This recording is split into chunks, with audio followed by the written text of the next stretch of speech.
Imagine a heavy pressure tightening around your chest. Your breathing becomes shallow, your stomach twists, and your muscles feel weak.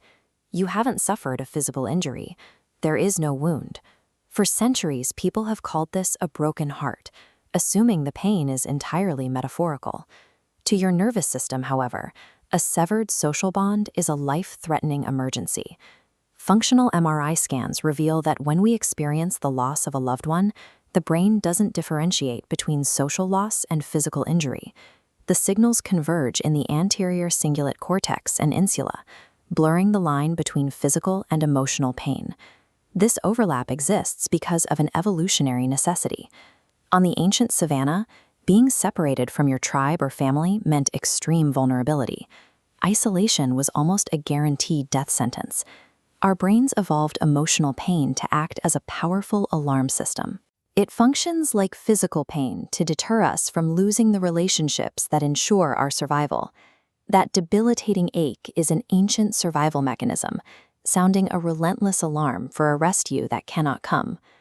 Forming a deep connection changes your brain chemistry. When you attach to someone, your body produces a steady supply of dopamine, oxytocin, and serotonin. As this attachment loop shows, the nervous system integrates the other person into its architecture. The brain builds biological routines around their physical presence. When that bond is severed, the system suffers a massive shock. The vital supply of neurochemicals is instantly cut off. This triggers a state of biological withdrawal. Mourners often find themselves compulsively checking their phones or replaying memories because the attachment system is reaching for a bond that no longer exists. As the brain searches for the lost connection, a physiological cascade begins. Stress hormones like cortisol spike, immune function weakens, and sleep cycles fall apart. In extreme cases, this stress produces Takotsubo cardiomyopathy, or broken heart syndrome. Emotional distress can physically change the heart muscle shape, mimicking a heart attack. The agony of grief is the body fighting to restore its lost chemical equilibrium. Emotional heartbreak has tangible, devastating physical consequences.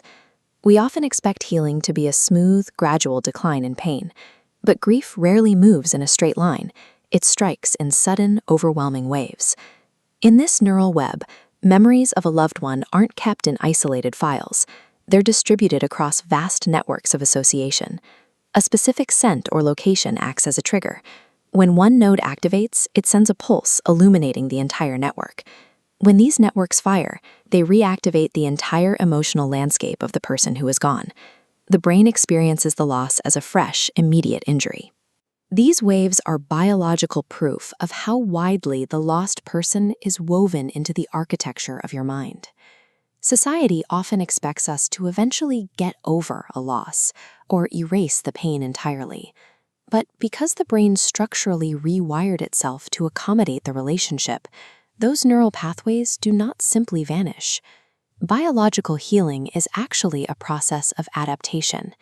As the nervous system builds new pathways to support a life in the physical absence of the deceased, it is learning to carry the connection differently. There is a direct biological correlation here. The intensity of the grief mirrors the depth and strength of the initial attachment.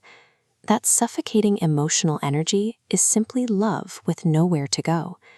The profound pain of a broken heart is biological evidence of love, the price the nervous system pays for allowing another person to matter.